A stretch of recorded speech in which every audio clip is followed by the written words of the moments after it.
Pergunta que não quer calar, não é? O preço das coisas vai subir, vai se manter? O que é que vai acontecer? Vamos lá? Conferir isso?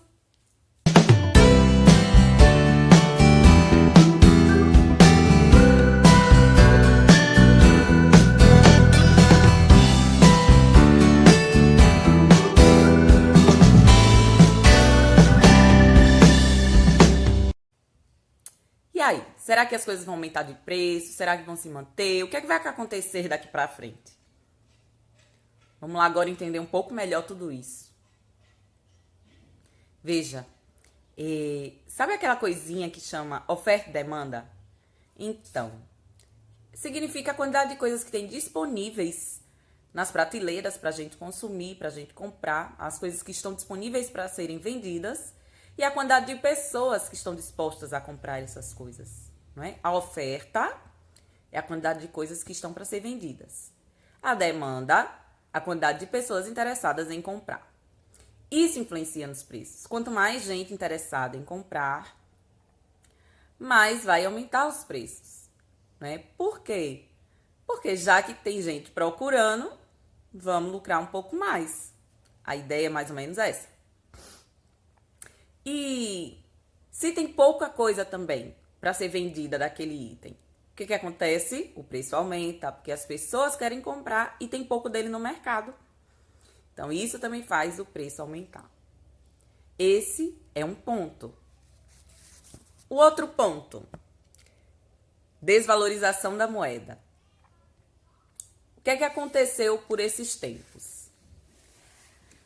A economia, essa questão da instabilidade, não é? Política, essa demora na vacinação, aqui no Brasil, em relação ao que estava sendo esperado inicialmente.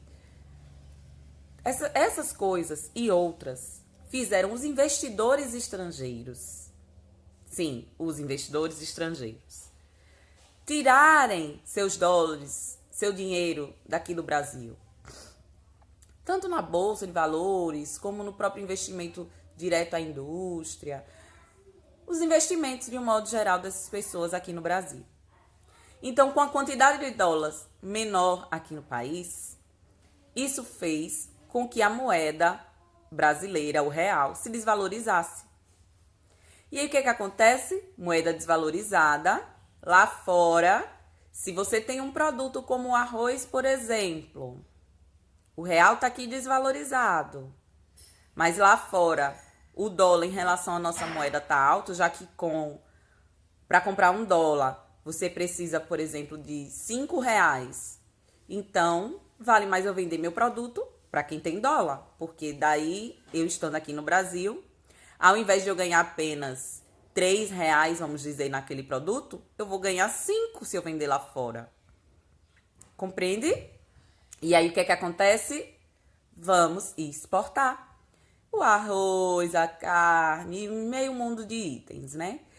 Quem puder vender lá para fora vai estar fazendo isso, já que o real está desvalorizado. Porque aí essas pessoas vão poder ganhar mais. E aí, fazendo isso, a quantidade de produtos aqui dentro do país diminui. Então, como eu estava falando antes, a oferta vai estar diminuindo. E as pessoas vão continuar querendo consumir porque precisam. Itens até de necessidade básica. Isso significa o quê? Que a demanda está grande. E os produtos com a quantidade mais reduzida. Isso faz elevar o preço. E aí é que entra aquela historinha lá da inflação, que a gente tanto ouve falar, certo? Aumentaram os preços das coisas e isso significa justamente que a inflação está aí. Porque o que é essa inflação? A inflação, ela é medida por um índice chamado IPCA. Esse índice, ele é calculado pelo IBGE, certo? E ele mede justamente essa variação de preços positiva, ou seja, esse aumento de preços em determinado período. Identificado isso pelo governo, ele pode mexer nessa taxa Selic, que eu falei essa semana. Ela apareceu, pois é, falei que ia falar sobre essa taxa bendita Selic.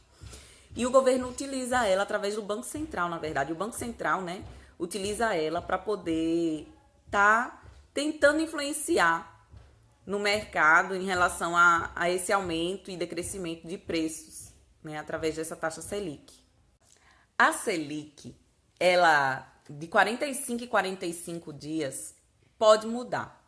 Ela é o quê? A taxa básica de juros do Brasil. E é ela que rege a economia relacionada a isso.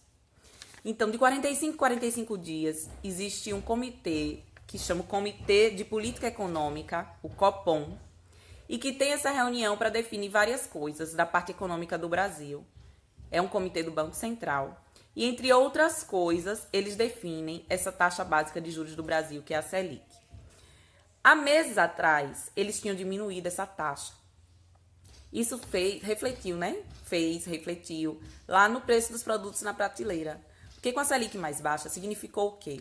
Que os bancos, como eles usam isso também como base para os juros que eles vão aplicar, os cartões de crédito, todo tipo de negociação termina se baseando por essa taxa Selic. Por isso que ela influencia no mercado. E aí, o que aconteceu? Os financiamentos, empréstimos, tudo isso também baixou o valor dos juros. Para nós consumidores também, né? E aí, o financiamento até para as empresas, tudo ficou mais barato de ser feito. E isso influenciou nos preços e diminuiu um pouco os preços. Mas com a Selic mais baixa, isso também afastou um pouco os investidores estrangeiros. E aí, o que acontece? Essa alta do dólar, que a gente já viu, porque os investidores tiraram dinheiro do país. Conseguiu entender isso aí? Pois é. Isso tudo foi que influenciou nesse aumento de preços por esses tempos. A Selic vai tentar influenciar na quantidade de circulação de dinheiro dentro do mercado. Isso pode fazer o quê? Aumentar as rendas, aumentar o acesso ao crédito, fazer a economia crescer, gerar mais empregos, como pode também fazer o contrário, dependendo do caminhar aí desse Selic, dependendo de como esteja a inflação. Uma coisa vai puxando a outra, é um emaranhado de coisas que se entrelaçam. E aí, o que a gente tem mais aqui? Vê só. Semana passada, eu até coloquei, a taxa Selic aumentou. Ela estava em 2% e passou para 2,75%. E aí, os investidores já começaram a olhar com um pouquinho mais de atenção. Olha, até existe uma instabilidade aí por conta da vacina, por conta dessa incerteza política, mas meu retorno a esse risco está começando a melhorar. Então, o raciocínio vai ser esses investidores começar a colocar dinheiro de volta no país para ver se derruba mais o preço do dólar. E aí fica mais interessante novamente para os produtores das coisas aqui dentro do país pararem de estar querendo só exportar, deixar essas coisas aqui dentro do país para aumentar a oferta e aí ver se consegue com isso derrubar mais o preço dos produtos. E essa taxa da Selic agora um pouco mais alta também vai refletir no financiamento, no acesso ao crédito, no empréstimo que as pessoas desejem pegar junto às instituições financeiras, porque vai aumentar esses juros desse tipo de transação. E aí o que vai acontecer? Vai diminuir um pouco essa busca, não é, pelo gasto, pelo consumo.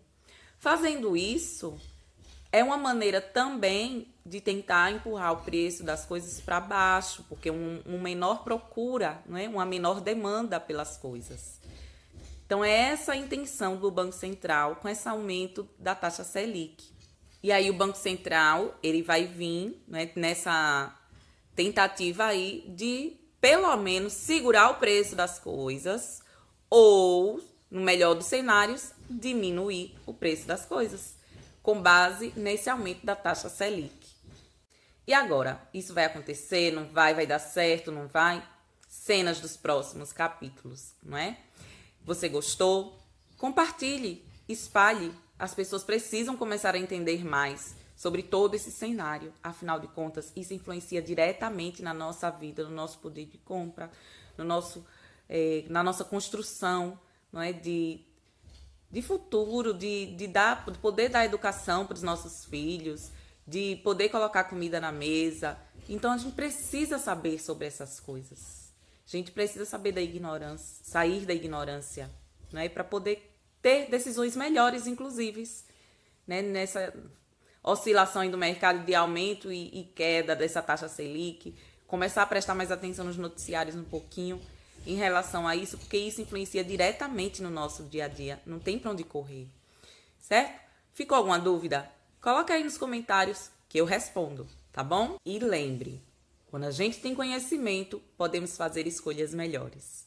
Finanças na Vida, Cristiane Fernandes. Vamos juntos, seguindo nesse aprendizado contínuo